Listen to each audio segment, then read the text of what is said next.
Je te souhaite la bienvenue dans ce podcast des personnes qui veulent s'épanouir avec leur surefficience. Je partage avec toi des conseils pour comprendre ta différence, soulager tes souffrances et surtout apprendre à utiliser ton magnifique potentiel pour en faire une plus-value et potentiellement aider le monde à changer. Ce podcast est disponible sur toutes les plateformes. Abonne-toi pour ne pas passer à côté d'un conseil qui pourrait peut-être changer ta vie. Bonjour, dans cette vidéo, je vais te présenter rapidement ma philosophie, une sorte de manifeste pour comprendre ce que j'ai à te proposer avec les podcasts et pour pouvoir choisir en tout état de cause si tu dois m'écouter. Alors je suis Siegfried C, je suis auteur et conférencier et ma dernière activité c'était et c'est encore consultant en stratégie de performance de l'entreprise. Mais comme beaucoup de surefficients, je suis multipotentiel. Et j'ai eu aussi beaucoup de mal à me ranger dans une case pour toute ma vie. Il faut se l'avouer, moi j'aime de nombreux sujets, je suis sûrement sûr, comme toi, et d'être un puits sans fond d'apprentissage. Et aujourd'hui, au lieu d'accompagner des entrepreneurs à générer de l'argent, ce qui est déjà une très belle mission lorsqu'on le fait avec des gens honorables, j'ai décidé de me recentrer sur quelque chose qui va plus nourrir mes valeurs profondes et qui va me permettre d'accomplir cette grande mission bienveillante que je me suis fixé et dont je vais te parler dans ce podcast. Je vais, par l'intermédiaire de ce podcast et d'autres supports, accompagner mes semblables qu'on appelle les surefficients, les zèbres, les HQI, les HPI, HPE, hypersensibles, surdoués, bref, tu mets le nom que tu veux dessus. Je pense que l'humanité au sens large a besoin, a beaucoup à gagner, et à apprendre des surefficients, qui à mon avis sont des diapasons pour harmoniser le monde et jouer aussi le rôle de moteur, de locomotive pour faire évoluer l'humanité. Je suis persuadé qu'apprendre, optimiser et transmettre une connaissance est inscrit au plus profond de notre ADN. Et les surefficients sont de véritables machines ultra performantes pour faire ça rapidement, pour le faire très bien et pour le faire en masse. Donc si je te dis, par exemple, Nikola Tesla, qui a inventé le courant alternatif, Thomas Edison, qui a inventé la poule électrique, Steve Jobs avec Apple, Mark Zuckerberg avec Facebook, Larry Page et Sergey Brin qui ont inventé Google, Bill Gates avec Microsoft, Jeff Bezos qui a inventé Amazon, Henry Ford qui a démocratisé la voiture, et plus récemment Elon Musk qui était à l'initiative de PayPal et qui aujourd'hui a inventé Tesla et SpaceX, et j'irai même plus loin, Einstein. Ces personnes ont créé des révolutions qui ont changé positivement la face du monde. Si tu lis leur biographie, ils ont été parfois incompris, ils ont souffert, mais le constat est là, ils ont changé le monde. Alors je te pose une question, est-ce que tu veux faire partie de ces personnes qui ont réussi leur vie ? Est-ce que tu veux faire partie de ces personnes qui ont fait changer le monde positivement ? Ou est-ce que tu veux, entre guillemets, rester dans ta souffrance, ton mal-être, de cette surefficience que tu ne comprends pas ? Eh bien, la connaissance, c'est le moyen le plus passionnant pour contribuer auprès de nos proches et de notre civilisation. Et il y a j'ai soulevé 12 raisons majeures pour lesquelles tu, entre guillemets, je dis bien entre guillemets, entre parenthèses, tu échoues dans ta vie avec ta surefficience. Puisqu'à chaque fois on dit, ouais, les surefficients, ils sont capables de tout, c'est potentiel limité, et pourtant il y a la majorité qui échoue. Mais moi j'ai levé 12 raisons majeures. Je vais te les donner. Première raison, tu ne sais peut-être pas que tu es surefficient ou au potentiel, tout simplement.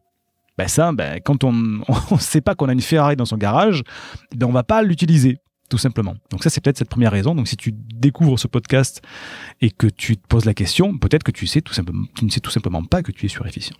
Ça, c'est la solution la plus simple déjà. Mais c'est que le début de l'aventure. Deuxièmement, tu ne te sens pas bien et tu vas voir un psychologue. Alors les psychologues, il faut savoir qu'ils ne sont, de manière générale, ce ne sont pas des surefficients, des hauts potentiels. Et il est difficile, voire même impossible de comprendre un surefficient quand on n'en est pas un. Pourquoi ? Parce qu'il y a une incapacité à avoir des réponses pragmatiques chez un thérapeute. Ils ne sont pas surefficients. Alors je vous donne des exemples de de cas que j'ai moi rencontrés ou que j'ai même moi vécu avec un thérapeute qui n'y connaissait rien et qui était vraiment à côté de la plaque, malgré la bonne volonté. Tout ce qui est approche, langage, tout ça, ça collait pas. Donc il y en a qui sont carrément à côté de la plaque. Il y a aussi des thérapeutes qui s'affichent spécialistes et des surdoués et qui en fait n'y comprennent rien. Il leur manque la sensibilité, la vision globale, l'humour, le recul. Ça fait psychologie de comptoir de bar, voilà. Après, il y a les thérapeutes qui n'y connaissent rien et ne se savaient pas surdoués. C'est-à-dire qu'ils vont comprendre ce que vous vivez, mais ils ne savent pas comment t'aider. Donc en fait, ça sert à rien non plus. Et il y a aussi les thérapeutes qui te disent oui, bien sûr, tout à fait, il n'y a pas de souci, je peux le faire. Et puis ils vont te prescrire un régulateur d'humeur histoire d'arrêter de les faire chier. Donc avant de tomber sur quelqu'un qui a développé ses propres méthodes pour accompagner les surdoués, la sensibilité, les horizons, la subtilité, la complexité, la rapidité, les métaphores, combien de tâtonnements, de désabusement, de colère vous allez devoir subir. Je crois que lorsqu'on est surdoué, qu'on cherche un thérapeute, il faudrait être vigilant à l'égard des charlatans que l'on pourrait croiser, qui sont parfois à la hauteur du malaise qu'on peut ressentir.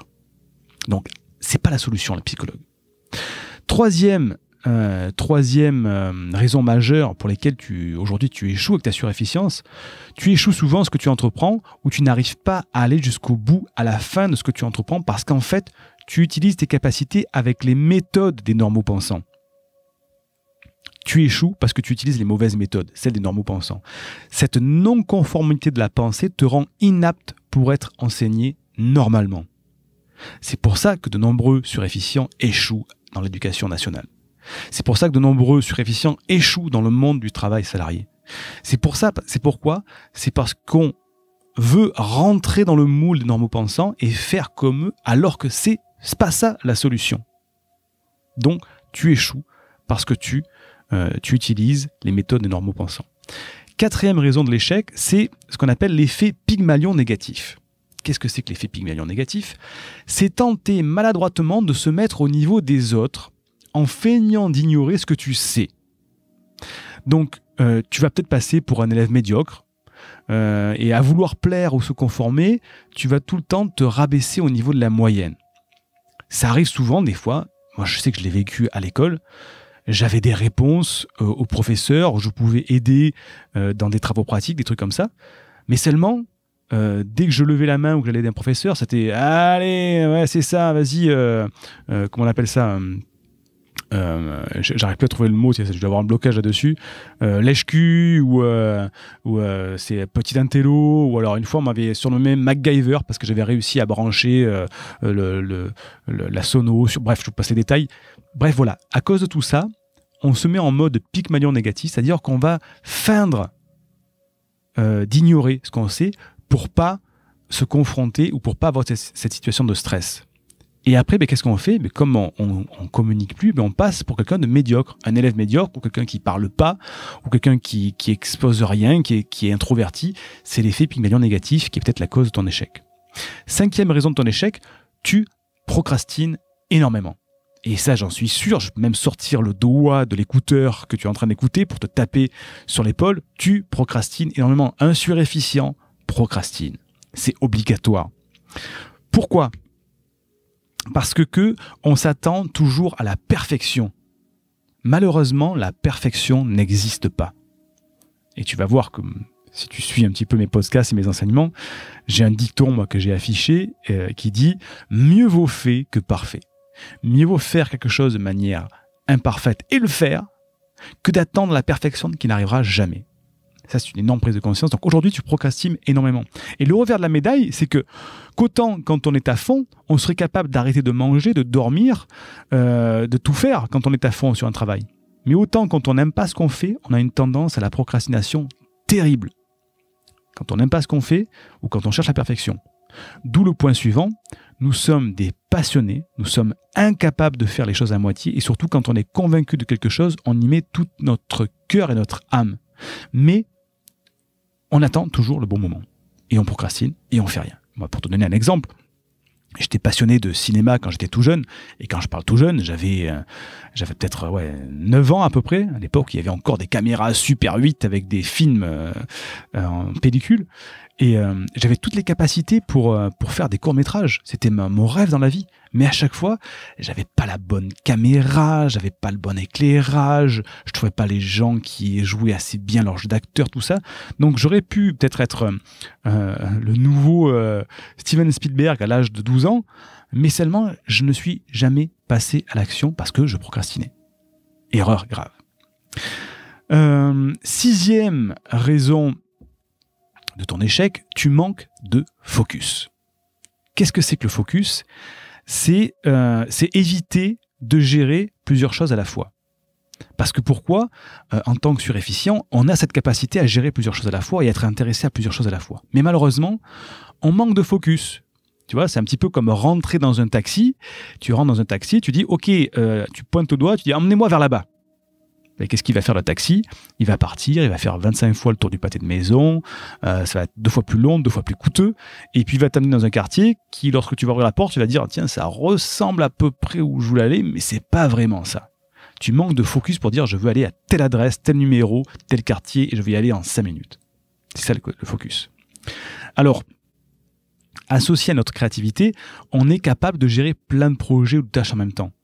Souvent au travail, je bosse sur un projet, j'écoute une conférence en même temps, je gère ma vie personne et j'écoute les conversations de mes collègues dans l'open space. On est complètement multi-action. Et quand on prend conscience qu'on a cette faculté, on en joue de plus en plus. C'est pas la bonne solution. C'est un petit peu un pouvoir magique, peut-être, pour certaines personnes, mais on manque de focus. 7e problème qu'on rencontre lorsqu'on est surefficient, c'est la difficulté à arrêter de penser. Ah, cette pensée, bon sang, cette pensée, ça s'arrête jamais. C'est un problème, c'est un grave problème, même épuisant, mais c'est pas on recherche à arrêter de penser. Alors qu'en fait, c'est pas ça le vrai problème. Le vrai problème, c'est pas d'arrêter de penser. Le vrai problème, c'est d'arriver à focaliser notre pensée sur quelque chose qui nous passionne. Et obligatoirement, on va plus penser à plein de choses quand on a trouvé cette passion, ce flow, ce feu sacré. On est focalisé et on arrête de penser à beaucoup d'autres choses. Donc c'est pas le problème d'arrêter la pensée, on peut pas arrêter notre pensée. C'est le problème, c'est qu'il faut apprendre à la focaliser sur quelque chose qui nous passionne. 8e, je crois que c'est le 8e raison de notre échec. Parfois, très souvent, c'est le problème de sommeil, qui est lié à la difficulté d'arrêter de penser. On a ce problème pour s'endormir le soir. Pourquoi ? Parce que notre cerveau se met en mode fusion. Il part à la vitesse de la lumière. Notre cerveau laser part dans de la réflexion. Voilà. Et ça nous empêche de dormir. Encore une fois, c'est pas vraiment le problème de s'endormir. S'endormir, on est capable de s'endormir en 30 secondes. Le problème, c'est qu'il faut arriver à lâcher prise cette pensée. Et encore une fois, c'est pas de dire « Ok, je m'arrête de penser, comme ça je vais m'endormir ». C'est qu'il faut focaliser notre attention sur quelque chose qui nous empêche de rentrer dans un mode cognitif, dans un mode réflexion. Alors, de mon côté, j'ai trouvé des solutions que je vous propose au fur et à mesure, mais c'est pas le problème, c'est pas le sommeil. Le sommeil, on s'endort tous quand on est fatigué. Le problème, c'est que nous, on rentre en mode comme ça psychologique, mais il y a des solutions. 8e, non, c'est le 9e, je crois, problème pour réussir avec notre surefficience, c'est l'épuisement. C'est ne pas savoir se reposer, autant physiquement qu'intellectuellement. On a cette capacité intellectuelle à être en permanence depuis notre naissance en mode effervescence. Donc, on ne repose jamais son cerveau. Tu ne reposes jamais ton cerveau. Et aussi, même physiquement, alors c'est peut-être pas le cas de tous les surefficients, mais je sais que ceux que je rencontre en général, ils ont cette énergie-là, et moi-même j'ai cette énergie-là, de ne jamais arriver à m'épuiser physiquement ou intellectuellement. On n'arrive pas à trouver nos limites. Et malheureusement, ça peut t'amener au burn-out et à la dépression. Je l'ai vécu. Je ne te le souhaite pas du tout, mais c'est malheureusement le lot de 99% des surefficients de faire un burn-out, une dépression, parce qu'on n'a pas réussi à se reposer physiquement, intellectuellement, parce qu'on ne sent pas cette limite que sent tout le monde. 10e raison de l'échec que tu as, que j'ai eu avec la surefficience, c'est le manque de stratégie pour obtenir un résultat, quelque chose. Un résultat dans ta carrière, quelque chose que tu as demandé, dans les relations amoureuses. Tu as un manque de stratégie. Alors je ne parle pas de la stratégie vicieuse, hein, mais tout le monde a besoin de stratégie. Le sportif de haut niveau a besoin d'une stratégie. Le médecin qui opère quelqu'un, un patient, a besoin d'une stratégie. Donc, je parle de la bonne stratégie. Alors, on déteste l'injustice, la mauvaise foi, les gens qui mentent, qui trichent, qui maltraitent les autres, que ce soit les êtres humains ou les animaux. On ne comprend tout simplement pas la bêtise humaine, la violence, les passe-droits. On est des vrais bisounours et on est extrêmement naïfs. C'est pour ça qu'on a cette aversion de la stratégie. On a aussi un grand sens de la justice, l'équité, la moralité. On est intolérant à l'injustice, pour nous et pour les autres. On a un respect des règles, des règles bien comprises, des règles logiques. Mais on a tendance à questionner l'autorité. Et tout ça fait que cette stratégie, qui nous paraît rigide, nous paraît négative, on ne l'assimile pas pour obtenir quelque chose. C'est pour ça que souvent, on échoue, parce qu'on n'a pas cette stratégie. 11e raison de notre échec, c'est la difficulté à comprendre le premier degré. On fait des hors-sujets très fréquemment. Parce qu'on va se focaliser que sur le premier degré de ce qu'on nous a dit. Et on ne va pas sous-entendre les sous-entendus ou les raisons sous-jacentes des demandes. Et donc, on a du mal à comprendre le premier degré. Donc, on est souvent hors sujet, alors qu'en fait, c'est un mécanisme à apprendre à mettre en place. Ça, j'en parle dans mes formations, pour ne plus se rentrer dans le piège du premier degré. 12e raison de ton échec, c'est le besoin d'accomplir quelque chose de grand. Le besoin de reconnaissance, d'accomplissement. Ce qu'il y a au sommet de la pyramide de Maslow, pour ceux qui connaissent. Ce besoin d'accomplir quelque chose de grand peut être... Alors je ne dis pas qu'il ne faut pas chercher, au contraire, moi c'est ma philosophie, c'est ma mission de vie, justement de vous amener à accomplir quelque chose de grand pour élever le niveau de notre humanité.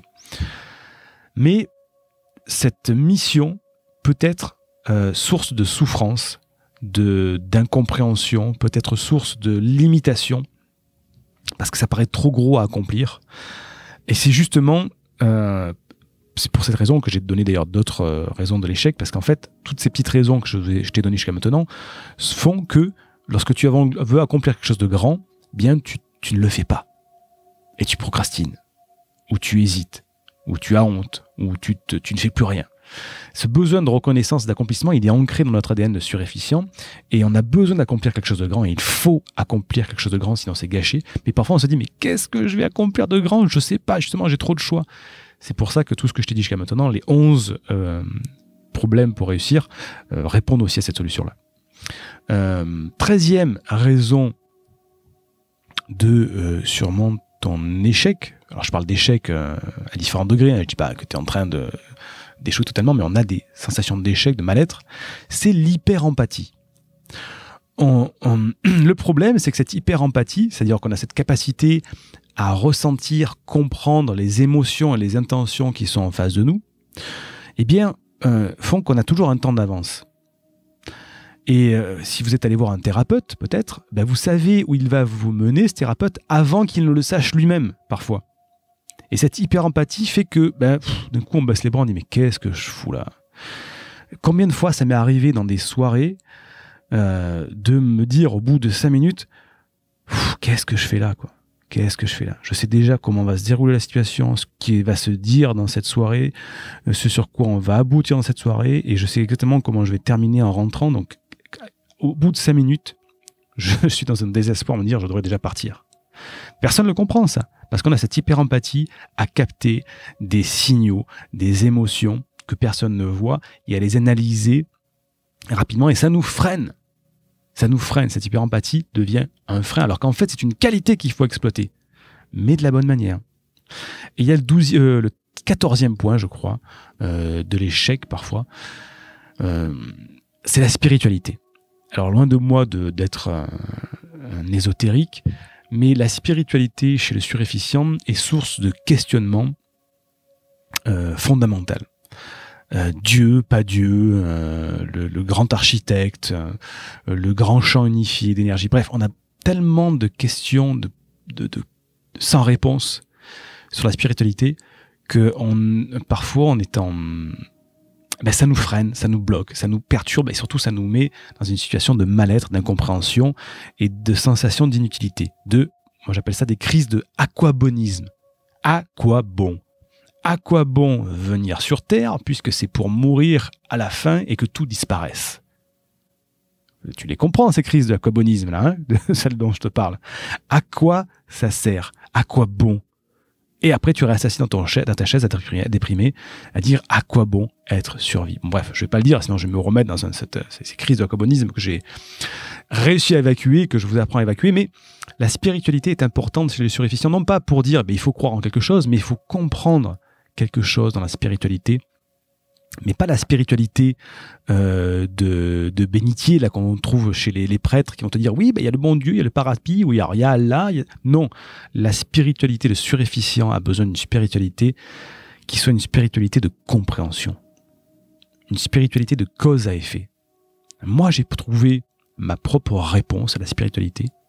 Elle est à la fois très scientifique et philosophique, et je vais faire un podcast là-dessus parce que c'est tellement intéressant.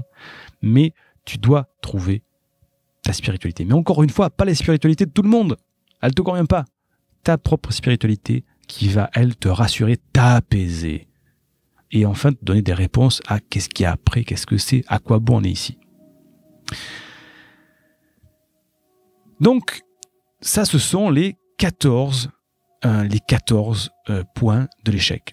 Mais en fait, les vrais problèmes ne sont pas ceux que tu crois, tu vois. C'est pas vraiment des problèmes à chaque fois.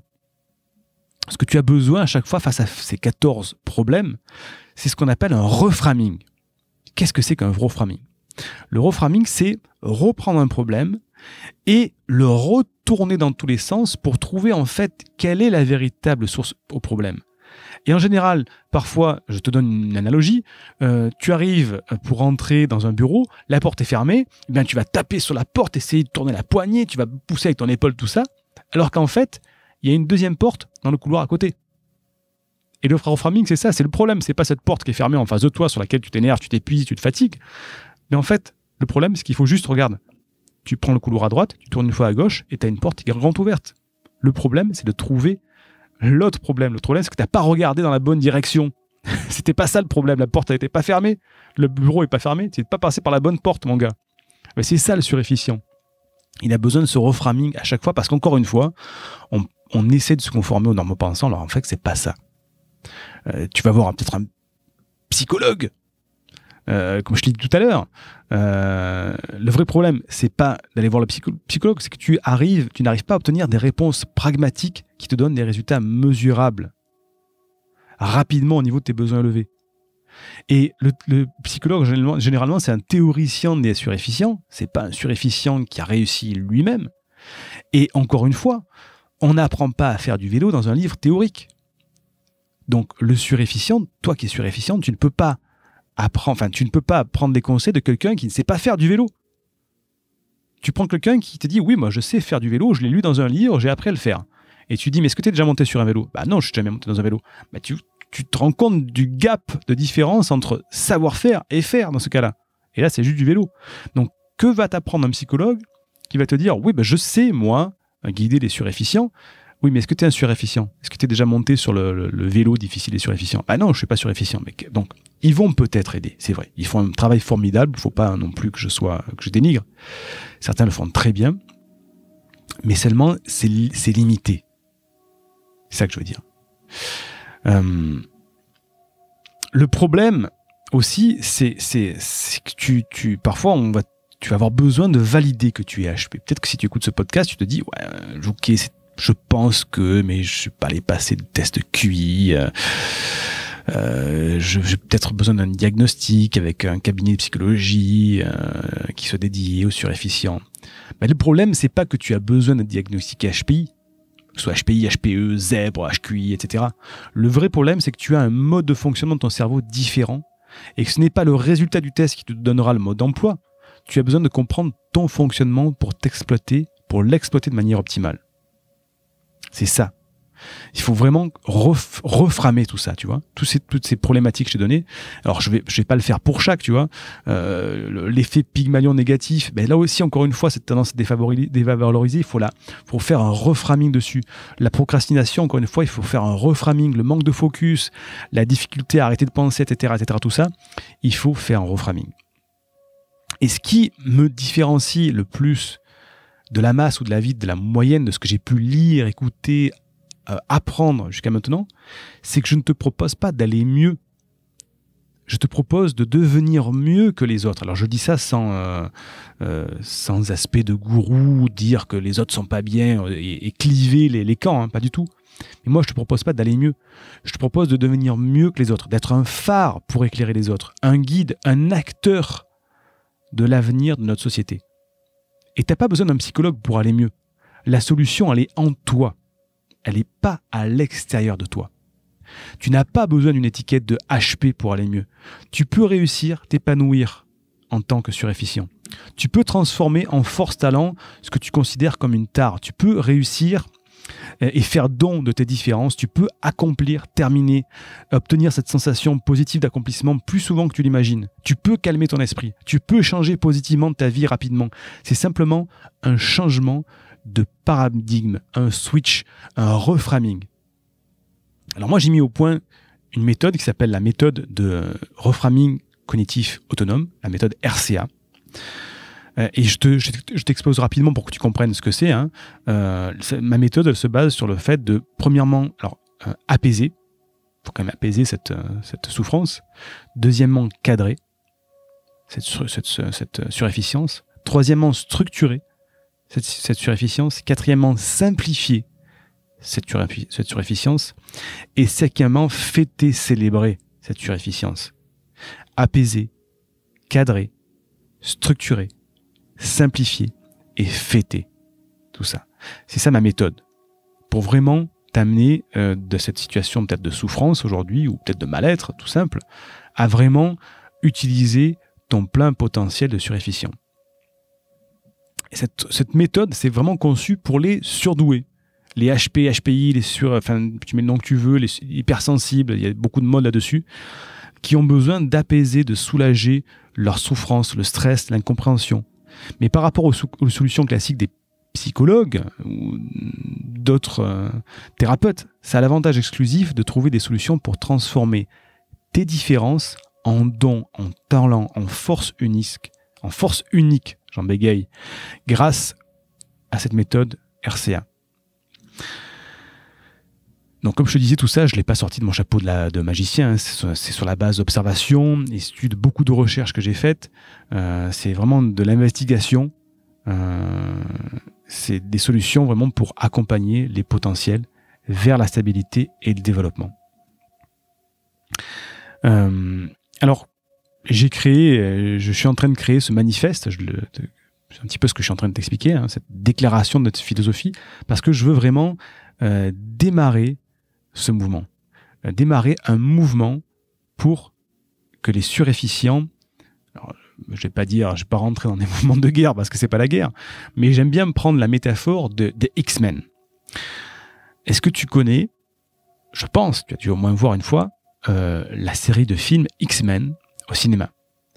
Qu'est-ce que sont les X-Men? Les X-Men, au début, ce sont des gens qui sont pas comme les autres. Ils ont des pouvoirs, des dons, qui les mettent en marge de la société. Des incompris, ils en souffrent. Et ils s'en souffrent vraiment. Ils sont mis à part. Qu'est-ce qui se passe quand ils sont isolés? Ils font rien, ils cachent leurs dons au maximum pour pas qu'on les voit. Qu'est-ce qui se passe chez les X-Men? Eh bien, il y a le professeur Xavier qui dit, écoutez, venez chez moi, parce que dans mon école, dans mon université, dans l'école du professeur Xavier, ces dons, je vais vous apprendre à les utiliser de manière efficiente, de manière vraiment, intelligente. Et c'est ça la différence. c'est que vous avez des dons extraordinaires et les X-Men ont des dons extraordinaires pour changer le monde, pour aider le monde, mais seulement ils n'osent pas les utiliser. Et donc, il faut qu'il y ait quelqu'un pour les guider à utiliser ces dons de manière efficience, éthique, alignée avec leurs valeurs. Mais c'est un petit peu ça, ma mission. Et j'ai créé ce podcast pour vous aider, mais aussi tout d'abord aussi, il ne faut pas se le cacher, pour laisser aussi un petit héritage de mes connaissances à mes enfants. Moi, j'avoue que j'ai toujours peur qu'il m'arrive quelque chose avant qu'ils soient en âge de comprendre ce que j'ai à leur enseigner. Et c'est qu'après que j'ai pris conscience que toutes les personnes qui ont envie d'apprendre à s'épanouir et de créer pour impacter positivement le monde, et vivre aussi un petit peu la vie de leur rêve, devraient profiter de ces connaissances que je veux transmettre à mes enfants. Et moi, je suis parti de 3 constats qui m'ont mené une sorte de révélation. C'est pour ça qu'aujourd'hui, je fais ce podcast. Premièrement, l'éducation scolaire classique m'avait plus fait perdre de temps qu'autre chose dans ma réussite de vie personnelle. Et une grande majorité des personnes qui ont réussi dans leur vie étaient des autodidactes. Je parle de grande réussite. Deuxième constat, devenir père de famille, ça fait naître le besoin de transmettre avec bienveillance le meilleur de soi-même à ses enfants et de préparer l'avenir au cas où il m'arriverait quelque chose. Et c'est évident que je ne pourrais pas leur transmettre tout ce savoir avant qu'ils soient assez grands pour comprendre le fonctionnement de la vie tel que j'ai découvert. Donc c'est donc devenu une évidence pour moi de leur laisser un héritage de mes connaissances sous forme de contenu numérique, non pas à la base pour le faire fructifier, mais pour qu'ils s'en servent personnellement si je n'étais plus là. C'est un héritage bienveillant sur tout le savoir, les compétences que j'ai acquises et qui m'ont permis de m'épanouir, de créer une vie sur mesure. Et aujourd'hui qui me permettent peut-être à mon tour de participer à changer positivement le monde.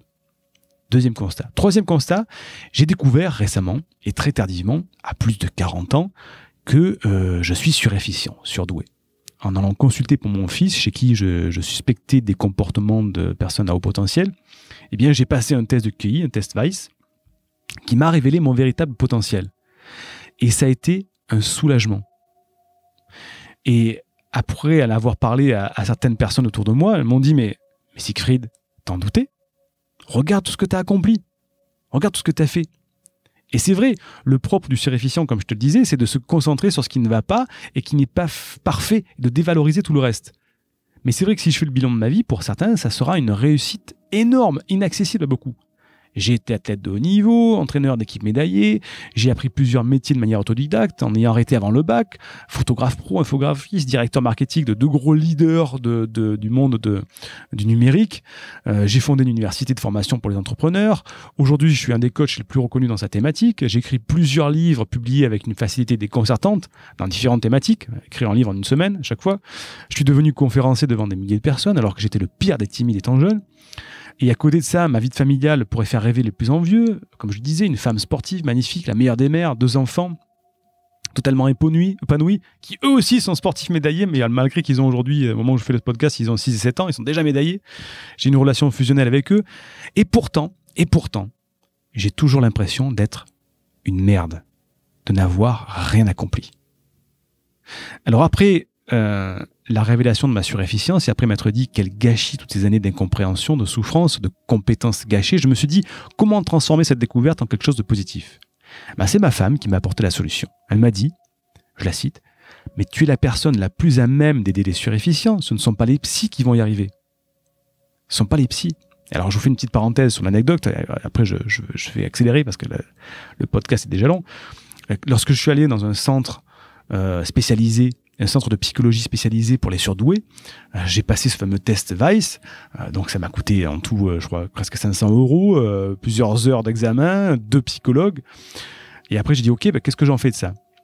La psy, elle m'a fait, voilà, en fait, vous vous sentez pas bien ? Alors voilà, prenez une feuille de papier. Donc j'ai pris la feuille de papier dans son bureau. Écrivez vos problèmes. Donc le problème de la peur de la mort, le problème de ci, de là, etc. Elle m'a dit, ok, très bien, maintenant, faites un cercle autour de vos problèmes. Donc j'ai dessiné un cercle autour de mes problèmes. Elle m'a dit, voilà, maintenant vos problèmes sont là.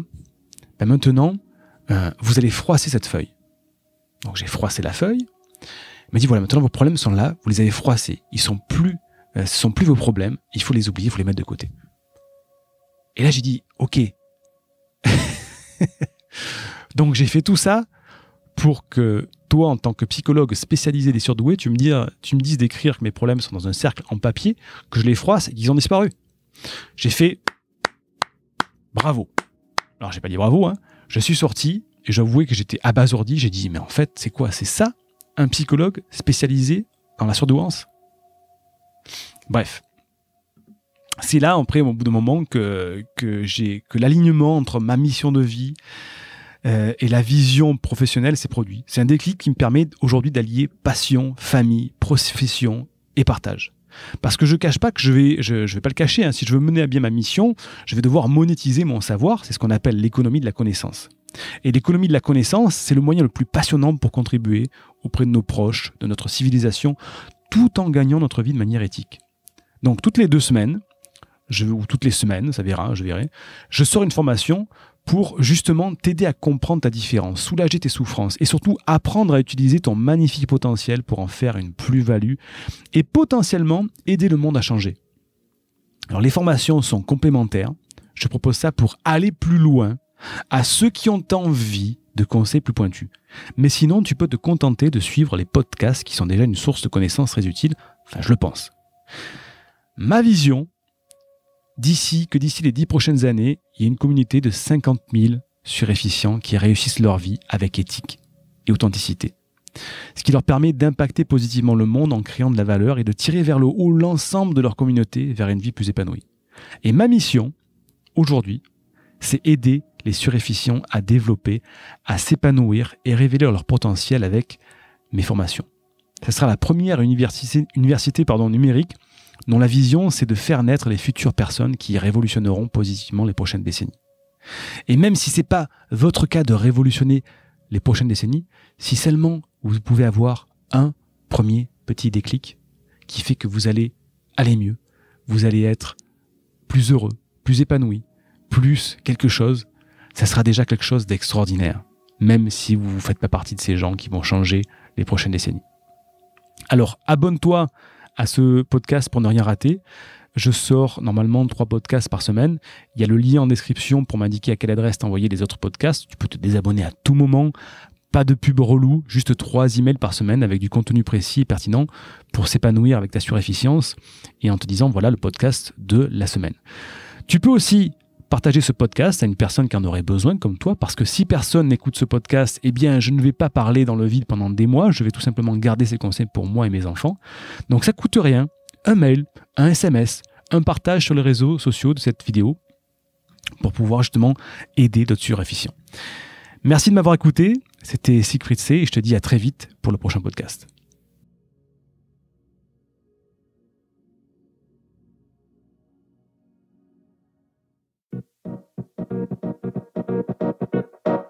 Si cet épisode vous a plu, pensez à liker, laisser un avis, partager à une personne que ça pourrait aider et faites partie de mes contacts privés pour ne rien manquer, le lien est en description. Et surtout, n'oubliez pas, si vous faites ce que vous avez toujours fait, vous aurez les résultats que vous avez toujours eus. Si vous voulez vous épanouir, c'est le moment de changer votre façon de vivre.